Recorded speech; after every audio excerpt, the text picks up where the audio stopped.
It is the economic driver that will support this community for a number of years to come. That economic driver is otherwise known as the Port of Lake Charles and conveniently sits right in the backyard of Lake Charles. Employing thousands and bringing in over $40 million a year, Port Executive Director Bill Reyes says three key features are what make this port attractable to businesses around the world. We have the cheap natural gas, we have the channel, and so those are two very strong legs. And then the third one is the pipeline system, which ties everything together. But you may be surprised by what's coming in and out of the port on a daily basis. The average vessel will bring between 9,000 and 10,000 tons. Tons of products that operations manager Terrence Creation says comes from all over the world. What you see behind me is what we call wood pulp. It's used to make paper, it comes from Brazil.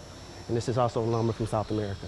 We call aluminum T-bars, and it comes from Argentina. This warehouse here is leased by Francis Drilling Fluids, and they bring in frac sand from China. The port also imports and exports foods like rice from Louisiana, all the way from packaged vegetable oil and peas from the Midwest. And some of the items you might use every day have some ties to the port. Things like tinfoil, cans, utensils, screen doors, Firestone tires, and even deodorant. But just as soon as these products get here, they're gone, off to various places around the world. But when you look at where we're shipping to and what's coming in around the world, we're just a continuation of that transportation mode that gets everything to the rest of the country or away from the rest of the country. Local plants also benefit from the Port of Lake Charles as well. All this steel housed at the port is going to Cameron LNG. And ships like the Rickmers New Orleans vessel is bringing in project cargo from Korea to Axiall,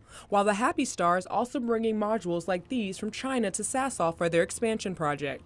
Ports are the main drivers of most of the industries that require any type of water transportation. But with ships constantly coming in and out of Lake Charles through the Calcasieu Ship Channel, what would happen if we didn't have this key feature for the port? You'd lose all the major industries that you have along the channel, and if you look, there's somewhere in the round area of 50 of these industries that actually participate heavily in the channel.